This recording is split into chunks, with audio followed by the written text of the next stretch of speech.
بہت مصروف ہوں میں، جانے کس الہام میں ہوں، مجھے خبر ہی نہیں کہ میں کس مقام پہ ہوں۔ وہ ناشتہ کر رہا تھا جب ازین کالج کے لیے تیار ہو کر ناشتہ کرنے ڈائننگ روم میں داخل ہو رہی تھی، مگر آدھی دوری پر ہی اس کے قدم ٹھہر گئے تھے۔ حدید کی پیٹھ اس کی طرف تھی اور وہ اپنے آس پاس سے بیگانہ اس کی پیٹھ کو ایک ٹک تکے جا رہی تھی۔ اسے ہوش تب آیا جب آصفہ بیگم کی ناگوار آواز اس کی کانوں تک پہنچی۔ تم وہاں کھڑی کیا کر رہی ہو؟ اگر ناشتہ نہیں کرنا ہے تو کالج جاؤ۔ ماں کی آواز پر حدید نے اپنے پیچھے مڑ کر دیکھا اور کچھ لمحے سرکے تھے مگر اسے احساس نہیں ہوا تھا۔ ازین نے بیبی پنک کلر کی کرتی کے ساتھ سفید رنگ کی سلوار اور سفید رنگ کا ہی دوپٹہ لیا ہوا تھا۔ وہ ازین ہی تھی مگر ویسی نہیں جیسا وہ 6 سال پہلے چھوڑ کر گیا تھا، اور نہ ویسی جیسا اس نے 4 سال پہلے دیکھا تھا۔ بڑی بڑی آنکھیں گھبراہٹ کے مارے پھٹی ہوئی تھیں، مرمری سا نازک ہاتھ سختی سے ہینڈ بیگ کو تھامے ہوئے تھا۔ وہ مجرموں کی طرح اپنی چوری پکڑے جانے پر شرمندہ تھی اور اب آصفہ بیگم کے سامنے حدید کو دیکھنے کی ہمت نہیں جٹا پا رہی تھی، یہ جانتے ہوئے بھی کہ وہ اتنی دیر سے اسے ہی دیکھ رہا ہے۔ ازین، تم نے حدید کو سلام کیا؟ عریس نے بات کا رخ بدل دیا تھا جو آصفہ بیگم کو بالکل پسند نہیں آیا تھا۔ السلام علیکم، نظر ملی تھی مگر ٹھہر نہ سکی تھی۔ ازین کے پورے جسم میں جیسے دل نے شور مچایا تھا، ہر جگہ دھک دھک محسوس ہو رہا تھا۔ وہ بے انتہا نروس ہو رہی تھی۔ کیسے نہ ہوتی، وہ اسے ہی دیکھ رہا تھا اور ازین چاہ کر بھی اسے دیکھنے کی ہمت نہیں جٹا پا رہی تھی۔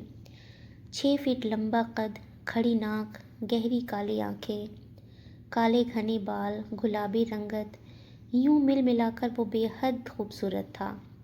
بلو جینز کے ساتھ اس نے وائٹ کلر کی ٹی شرٹ پہن رکھی تھی۔ وعلیکم السلام جواب دیا تھا اور نظریں بھی ڈٹی تھیں۔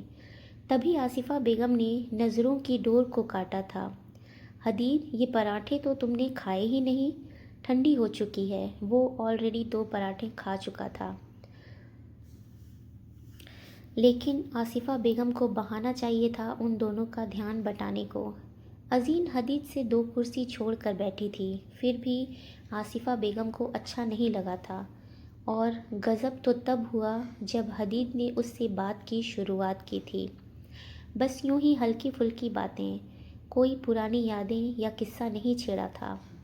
اس کے ہلکے پھلکے رویے نے ازین کو خاصا ریلیکس کیا تھا، ورنہ وہ آصفہ بیگم کے ٹوکنے کی وجہ سے کافی شرمندہ ہوئی تھی۔ ٹیبل پر صرف وہ چاروں ہی موجود تھے۔ عمیر آفس جا چکا تھا، سونیا سو رہی تھی اور داماد بابو اپنے گھر جا چکے تھے۔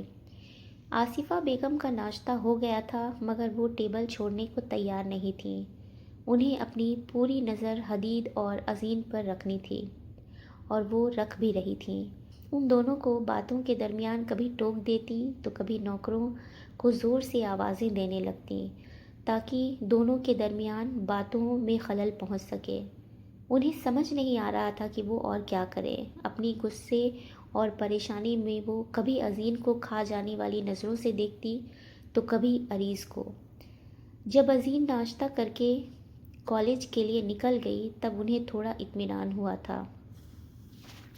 ناشتہ کر کے حدید بھی کہیں باہر جانا چاہتا تھا مگر آصفہ بیگم نے کچھ ضروری باتیں کرنے کے لیے اسے روک لیا اور اپنے کمرے میں لے آئیں۔ میں نے تمہیں پہلے ہی فون پر سب کچھ بتا دیا تھا، پھر بھی تم نے اس سے باتیں کرنی شروع کر دیں۔ آصفہ بیگم جھنجھلائی ہوئی تھیں۔ تب میں اور کیا کرتا؟ وہ میرے سامنے بیٹھی تھی، اتنے سالوں کے بعد ہم ملے تھے، میں اسے کیسے نظر انداز کر سکتا تھا؟ اس طرح کسی کو نظر انداز کرنا اچھا نہیں لگتا موم، حدید نے صفائی دینی چاہی۔ ایک بات بتاؤ، اتنے سالوں کے بعد واپسی کس کی ہوئی ہے، اس کی یا تمہاری؟